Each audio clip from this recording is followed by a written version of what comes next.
My parents refused to help me when I was broke. Then the hospital asked who should sign. Someone needs to take responsibility, the nurse said, and her voice was calm, the kind of calm that comes from saying hard things in difficult hallways every single day. The clipboard did not move from her hands. I stood beside her, my fingers cold, my coat still damp from the rain outside, staring at the line where a signature was supposed to go. My mother stood to my left. She had her arms crossed, her weight shifted to one hip, the posture she wore when she was waiting for something she considered an inconvenience to be over. Not scared, not sad, just waiting. My father stood slightly behind her, his hands in his pockets, his eyes on the wall to the right of us, which meant he was not looking at me. He had not looked at me since we arrived. Well, the nurse pressed, gently but firmly, the way nurses do when time is actually a factor. I swallowed. My throat felt dry and tight. "They are my parents," I said. I do not know why I said it. It was not an answer to the question. It was just the truest thing I could find in that moment, standing in that corridor with the fluorescent lights humming above us, and the sound of machines running quietly behind the closed door ahead. My mother exhaled. Sharp. Dismissive. The sound she made when she considered a conversation already finished. "We are not signing anything," she said. The hallway went quiet, and then they stepped back. It was not just a refusal. It was a physical thing that stepped back. Deliberate. Measured. Like you would step away from something you did not want touching you, something with no connection to your name. My mother moved half a step. My father moved a full one. And I watched it happen the way you watch something you always suspected might be true finally prove itself in front of you, in broad light, without any ambiguity left to hide behind. The nurse looked between us carefully. She had clearly seen versions of this before. Families fracturing in hospital hallways were not new to her. But she was still a professional, so she held her expression steady and waited. "Ma'am," she said, directing her voice toward my mother. My mother shook her head. "She is an adult," she said. "She made her choices." Choices. The word arrived like something thrown from a distance. I felt it land. I knew exactly which choices she meant. Not the ones that had led me here, to this hospital, to this particular corridor, on this particular rainy Tuesday night. She meant the earlier ones. The ones I had made years ago when I stopped doing things their way. When I decided that their version of my life was not one I could afford to live.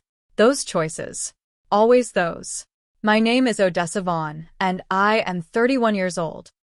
I have a small apartment on the west side of the city, a car that runs well, a job I worked very hard to earn, and a folder of documents in my bag that my parents did not know existed. I am telling you this so you understand who is standing in that hallway. Not the daughter they introduced at dinners. Not the one they described to their friends with that particular tightening around the eyes, the one that said we are proud of her, but in the complicated way. Not the version they had been narrating to the world for the past several years, the one where I was the difficult child, the one who went sideways, the one who did not follow the plan. I am Odessa Vaughn.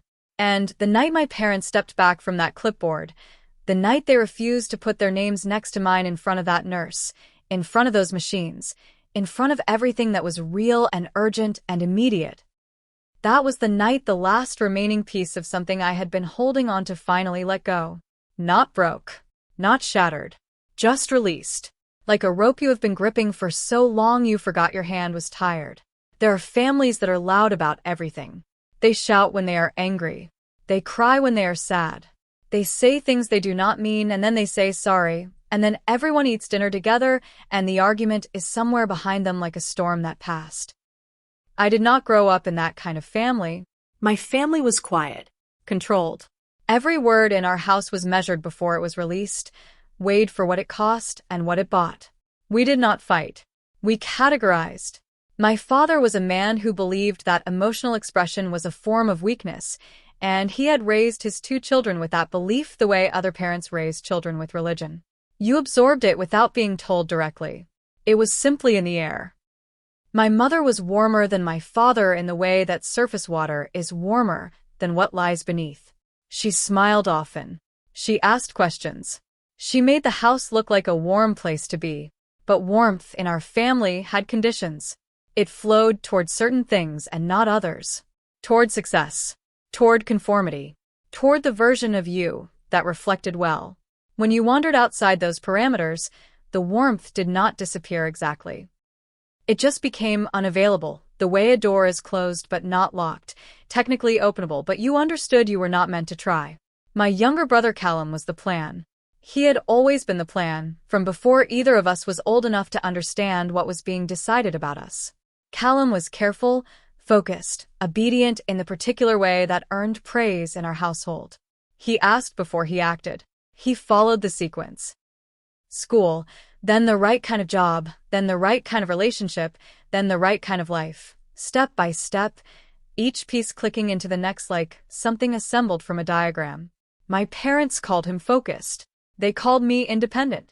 That word, independent, was the word our family used when they meant something else entirely. When they said Callum is focused, they meant Callum listens. When they said Odessa is independent, they meant Odessa does not. Independent in our household was not a compliment. It was a category. A way of filing me under a heading that meant on your own, which was another way of saying do not expect the same things your brother expects. I understood that early. Earlier than a child probably should. I watched the way the money moved in our family, the way attention moved, the way planning moved. It all had a direction, and that direction was Callum. I was the other one, the variable, the footnote. I was 24 when I first asked them for help. That is not entirely true. I had asked in small ways before that. Could you look at this form? Could you help me understand this contract? Could we talk about this situation I am in? But those requests had been soft and deniable, the kind you can ignore without having to formally refuse. The first time I asked in the direct, undeniable, face-to-face way was when I was 24 and I had lost my job and my savings were 3 weeks from empty and the rent was not going to negotiate with me regardless of my circumstances. I sat at their kitchen table, the same table I had eaten breakfast at every morning for the first 18 years of my life. Bills spread in front of me. Numbers that did not add up no matter how many times I looked at them. I kept my voice steady. I had prepared what I was going to say. I just need a little help, I told them. Not much. Just enough to get through this month while I find something. My father did not sit down. He stood in the doorway of the kitchen the whole time, like he had somewhere more important to be. That is not how you learn, he said. My mother added, from the counter where she was making tea, we cannot keep rescuing you. Keep. As if they had started. 1 week after that conversation, they co-signed Callum's car loan. Brand new. I found out from Callum himself, who mentioned it the way you mention something you assume everyone already knows casually over the phone, in the middle of a different conversation about something else entirely. He had just gotten his new position at the accounting firm, he said. He needed reliable transport. Our parents had gone with him to the dealership. It had all been very straightforward. I sat with my phone in my hand for a long time after that call ended. I did not cry. I want to be precise about that. I did not feel the particular sharp heat of it that makes you cry. I felt something colder and slower, the kind of feeling that comes when you have suspected a thing for a long time and then receive the confirmation. Not shock. Calibration. I called my mother that evening, not to argue. I genuinely wanted to understand the logic. It is different, she told me. His future is stable. And mine is not, I said. There was a pause. You have always been the one who figures things out on your own, she said, which was the same thing as what my father had said the week before, just arranged into softer words. I said nothing else. I stopped asking questions after that. Rock bottom has a sound. It is not dramatic. I had always imagined it would be dramatic before I got there, but it is not. It is quiet. It is the sound of your card declining at a grocery store when there are 3 people in line behind you and you already knew it would decline, but you tried anyway because sometimes hoping for a different result is the only thing you have left. It is the silence that comes after you call a number and let it ring out completely, all the way to voicemail, and then hang up without leaving a message because there is no version of the message that will change anything. It is the feeling of sitting on the floor of a one-room apartment at 11 o'clock at night with a pile of papers around you, understanding clearly and finally that no one is coming, that the cavalry you were half expecting, the one you were raised to believe family was not going to appear. That you were the cavalry. That you had always been the cavalry, and the sooner you accepted that without grief or anger, just as a plain fact about your situation, the sooner you could start moving. I sat there for a long time. Then I got up, and I started rebuilding the only way I knew how, alone. And from the beginning, I did not go looking for money. Money, I had learned, was a result, not a starting point. I went looking for stability, which is a different thing entirely. Stability is the scaffolding you build so that nothing can knock you into that grocery store silence again. I started with certifications. Evening programs at the community college 2 nights a week, then online courses on the weekends, squeezing them into the edges of the job I had found, data entry work that paid barely enough, but enough. Healthcare administration, financial compliance, systems and processes, and the regulatory frameworks that governed how large institutions manage their money, their risks, their obligations. It was not glamorous. Nobody at my parents' dinner table would have been impressed by it. Callum would have nodded politely and then gone back to talking about his firm. But I was not building for their dinner table. I was building for rooms they had not been invited into yet. I took contracts no one else wanted because they were complicated. Auditing trails, compliance reviews, documentation frameworks for hospital systems and public health funds. Boring, detailed, precise work that required you to understand exactly how decisions were made, who signed what, who was responsible when things went wrong. I was very good at it. I got better every year. Hospitals, I learned, do not run on medicine alone. That is what people think when they think about hospitals. The doctors, the procedures, the equipment that hums and beeps and keeps people alive. But hospitals are also institutions. Enormous, complicated, federally regulated institutions with funding structures and compliance requirements and approval chains and signature authorities and liability clauses and review boards and risk assessments that happen in conference rooms far away from the patient floors. I had spent 4 years learning how all of that worked, where the pressure points were, who had authority over what. How decisions moved through the system from an intake form on a clipboard all the way up to a board-level policy that governed an entire network of facilities. I knew what a signature on a financial responsibility form actually meant legally. I knew what happened when no one signed. The delays, the hold procedures, the escalations. I knew which administrators in which departments had the authority to intervene and which ones were connected to which funding channels. I had built that knowledge the same way I had built everything else in my life, carefully, strategically, one documented piece at a time. Standing in that hospital hallway, clipboard in my hands, I was not just a daughter whose parents had stepped away. I was someone who understood exactly what room she was standing in. The nurse shifted her weight and looked at the 3 of us carefully. She was doing the math of the situation, the way medical professionals learn to do. Reading who has power, who is going to cooperate, who is not. If no one signs, she said, keeping her voice even and professional, we have to delay the procedure until a financial guarantor is confirmed or until alternative authorization is arranged. That process takes time. Delay. The word moved through the hallway and landed differently on each of us. On my parents, it seemed to land as confirmation. This was someone else's problem. The system would sort it out. They did not need to be involved. On me, it landed as a reminder. A reminder of why I had spent 4 years building what I built. Because I had known, somewhere in the part of me that keeps quiet records about the people around you, that a moment like this was always possible. Not necessarily this exact moment. Not necessarily this hallway, or this hospital, or this particular fluorescent-lit corridor. But a moment where I would be standing somewhere important and my parents would step back and I would have to decide whether I was prepared or not. I had decided to be prepared. I had been preparing for a long time. My father finally spoke. "She will figure it out," he said. Not to me. To the space between himself and the nurse, to the general air of the hallway, the way you speak when you are delivering a verdict on someone who is not quite present in your eyes. I was standing 3 feet away from him. I had not moved, but I might as well have been a piece of furniture for how much his voice acknowledged me. She will figure it out. It was the same sentence, repackaged, that he had been delivering my entire life. In the kitchen at 24 when I asked for help. Before that, when I told him I was not going to study business like Callum. Before that, when I changed my major in my second year of college, and he found out 3 months later. She will figure it out. It was his way of washing his hands of something while making it sound like confidence in me.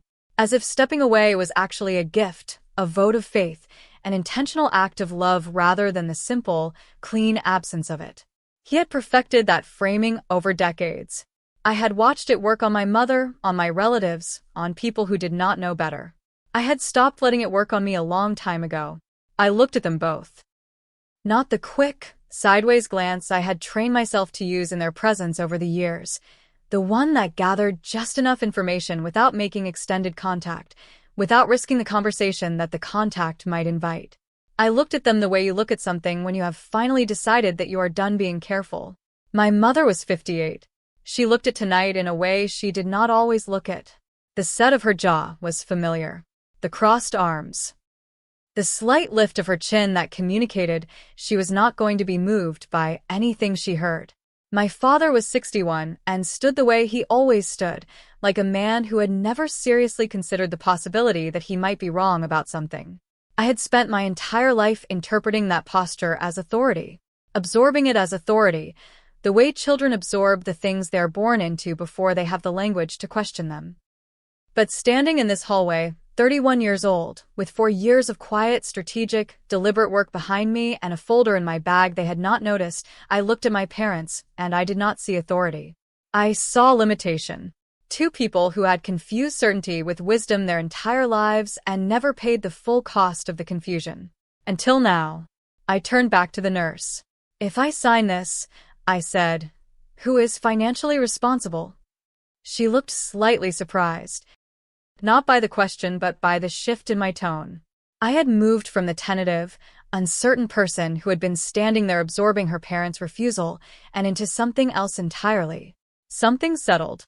"You would be," she said, "as the signing guarantor, you would be assuming financial responsibility for the associated costs."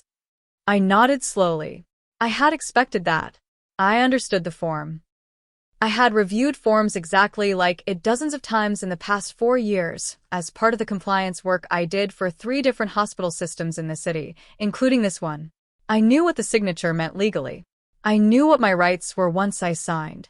I knew what documentation I could request, and under what circumstances. I also knew, because I had spent time learning the funding landscape of this institution specifically, roughly what the procedure was going to cost, what my current financial position could handle, and what institutional assistance programs existed for situations like this. Responsibility always found its way back to me. That had been true my entire life. The difference now was that I had spent years making sure that when it did, I was ready for it. What my parents did not know, what they could not have known because they had stopped paying attention to my life years ago, was that I was prepared. Not in the comfortable, everything is fine way. Not easily. There was nothing easy about standing in that hallway. But strategically, deliberately, I had built my life around the understanding that I was not going to receive the kind of help that simply arrives because you are family. That understanding had been painful when it was new. When I was 24 and sitting at that kitchen table with my bills spread out like a hand of cards I could not play, it had been painful in the raw, physical way that real understanding often is. But understanding that has had years to settle into you, to become part of how you think and plan and move, that understanding is not painful anymore. It is useful. I had built my career on it. I had chosen my field specifically because of it. Healthcare compliance, financial authorization systems, institutional risk management. I had built expertise in the exact infrastructure that governed the kind of moment I was standing in right now. My parents were standing in a hospital hallway where they believed they held the power. They believed they held it because they thought that stepping back was the same as stepping away from accountability. They did not understand yet that the accountability in this room had long since shifted. I had a bag with me, a dark gray canvas bag, the kind I carried to every site visit and review meeting. It was not anything they would have noticed or thought about. My mother had glanced at it when I arrived and looked away. My father had not noticed it at all. Inside the bag was a folder. The folder contained documentation from a compliance review I had completed the previous month as part of my contracted work for the Regional Healthcare Oversight Board. The review had covered funding allocation and financial management practices across 4 hospital systems in the city, including this one. I had spent 11 weeks on that review. My name was on the summary report as lead analyst. The report had gone to 3 federal administrators and 2 state health department directors. It had resulted in a formal recommendation for revised financial oversight protocols at 2 of the 4 facilities. My signature on that report carried more institutional weight in this building than most of the people currently walking its hallways understood. I was not planning to announce that in the corridor. That was not how I operated. I did not make speeches or declarations. I made decisions. And I had already made the one that mattered, the one I had made 4 years ago when I decided to build a life my parents could not reach. My mother tried once more. She uncrossed her arms. A small movement, a softening, and tilted her head toward me in that particular way she had when she wanted to appear reasonable. "You do not have to do this, Odessa," she said. Her voice had that lightness in it, the surface warmth I had grown up interpreting as comfort and had eventually learned to read more accurately. "It is not your burden to carry. Not your burden." I heard the words and felt the shape of their irony settle over the whole corridor like something quiet and heavy and precise. Not your burden. As if the decision of whether it was my burden was something she had any part in anymore. As if standing here and saying, "Go ahead, we release you from it," was an act of generosity rather than a continuation of the same long pattern of leaving things at my feet and calling it independence. I had been carrying things they called not your burden my entire adult life. The rent at 24. The certifications I paid for myself, one course at a time. The career I built in rooms they never asked about. The decisions I made alone in the years they were busy deciding Callum's future. It had always been my burden. They had just never admitted that it was. "I know," I said. 2 words. Quietly. Without heat, without edge, without the particular tremble that had always shown up in my voice in my parents' presence in the past. The one that said, "I still need something from you." The one that said, "Your opinion of me still costs me something." It was gone. I did not know exactly when it had gone. Sometime in the past 4 years. Somewhere between the first certification exam I passed alone at a desk in my apartment at midnight and the moment I received the confirmation email from the oversight board that my report had been accepted and would inform federal policy. Somewhere in there the trembling had stopped, and what had replaced it was this, a steadiness that did not require anyone's approval to maintain itself. My mother's expression changed. I watched it happen. The lightness shifted. The surface warmth flickered because it had been calibrated for a specific version of me, the one that needed things, the one that could be managed with the right combination of gentle dismissal and occasional comfort. That version no longer responded the way it was supposed to. I did not sound desperate. I did not sound wounded. I did not sound like I was waiting for her to change her mind. I sounded certain. And she heard it. I reached out and took the clipboard. The nurse handed it to me without hesitation. My mother watched my hand. My father watched my hand. I looked at the form. I knew this form. I had reviewed its template during my hospital systems work. I knew every field and what it authorized and what it did not. I uncapped the pen attached to the board. I did not feel the need to look at my parents before I signed. There was nothing in their faces I needed to see. I had already seen everything. I had seen it years ago at a kitchen table with a spread of bills in front of me, and again on the phone when Callum mentioned the car, and again in 100 small moments between then and now where the truth about who they were and who I was to them had been visible, if you were paying attention. I signed my name, cleanly, without hesitation, without the small, shaking quality that a signature can have when the person writing it is afraid. My handwriting was the same as it always was, controlled, clear, the handwriting of a person who has signed a great many important documents and long since stopped finding it a frightening thing to do. Odessa Vaughn. Right across the line they had stepped away from. The nurse took the clipboard, nodded once, and moved immediately. That is what happens when the paperwork is done. Things that were waiting begin to move. Doors open. People who had been holding still start walking with purpose. A second nurse appeared from the room down the corridor. A phone was picked up at the station to my right. The sound of the hallway changed from the hell-breath quality it had carried for the past 10 minutes into something active and functional. This was what signatures did. They were not just pieces of paper. They were not just lines on a form. They were the moment when responsibility became concrete enough to act on. I had learned that in my work. How much of the operational world ran on the signing of names, how much delay and dysfunction existed specifically because no one wanted to be the one whose name was attached to a decision. Accountability paralyzed people. I had watched it paralyze entire departments. But someone always had to sign, and the person who was willing to sign, who signed with knowledge, not desperation, who signed understanding exactly what they were authorizing and why, that person held something.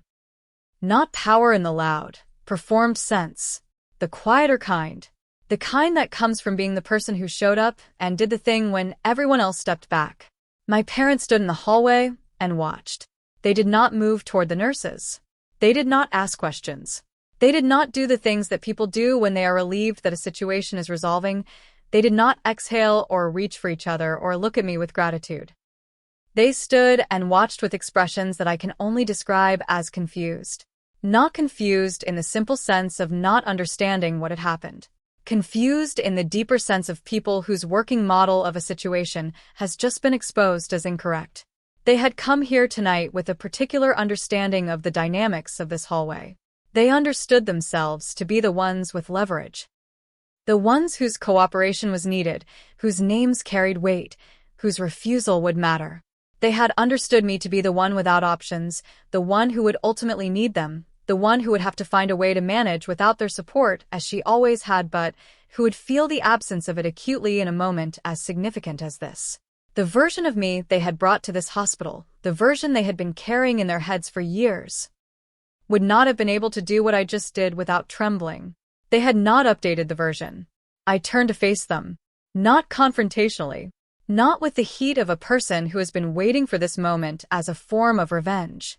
I turned the way you turn to complete a conversation, practically because there were things that needed to be said, and I was going to say them once, clearly, and then I was done. I work with hospital compliance, I said. Regional oversight. I have been contracted to this system for the past 18 months. My father's eyebrows moved together. Since when, he said. It was not quite a question. More the sound a person makes when information arrives that disrupts something they thought was settled. Since I stopped asking for help, I said. Not aggressively. Just accurately. The statement sat in the corridor between us for a moment. I watched my father process it.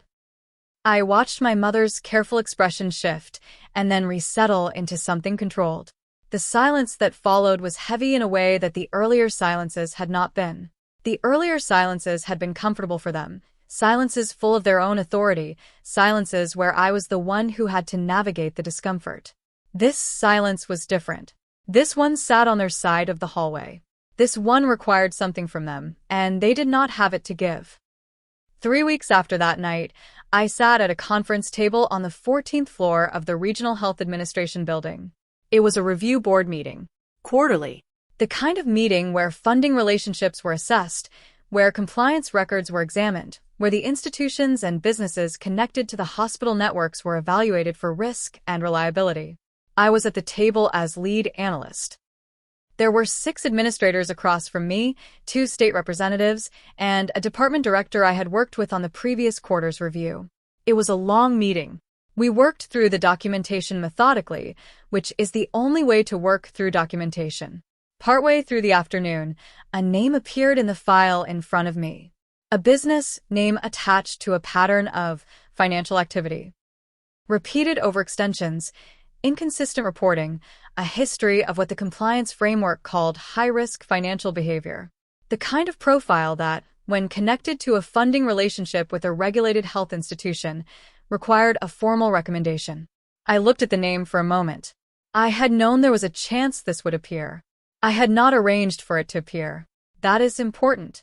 I had not looked for it or engineered its arrival.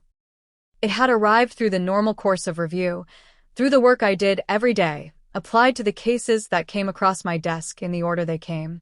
The name was my father's business. I did not pause over the file for long. That would not have been appropriate, and I was a professional. I reviewed the documentation the same way I reviewed all documentation, systematically, thoroughly, without allowing personal connection to alter the analysis. The record was clear. The risk profile was well outside the acceptable parameters for a funding relationship with a regulated institution. The recommendation wrote itself, the way recommendations do, when the evidence is unambiguous. Objective language. Documented findings. A formal recommendation to terminate the funding relationship pending further audit. I submitted it that afternoon with the rest of the quarter's work. I did not call my father. I did not warn anyone. That was not my role. My role was to do the work accurately and submit it through the proper channels. The system would do the rest, which it did. Quietly, efficiently, through the administrative processes that govern these things. My father's business lost access to its funding relationship with the hospital network within 45 days of the recommendation being accepted. Not because of revenge. Not because of a daughter who was angry in a hallway. Because of a compliance record that spoke for itself, reviewed by a professional who happened to know exactly what she was looking at. I did not go back to their house after that night at the hospital. There was no dramatic final conversation. No confrontation at a dinner table. No letter written and left somewhere to be found. I simply did not go back. The way you stop doing something that no longer serves any purpose, the way you leave behind a habit that has cost you more than it has given you for a very long time. I did not call. I did not explain. I did not sit across from my mother and lay out everything I knew and felt and had decided.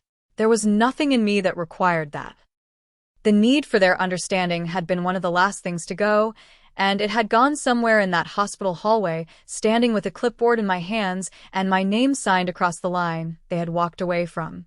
My father had tried to teach me a lesson my entire life. He had said it in a dozen different ways. That is not how you learn. She will figure it out. She has always been the independent one. He was not wrong that I learned. He was only wrong about what I was learning. I had learned everything he intended. And then I had learned the things he did not see coming. You do not wait for people to choose you. You become someone who does not need to be chosen. If this story touched you, let me know in the comments what part stayed with you the most. And if you want more stories like this, make sure to subscribe and share.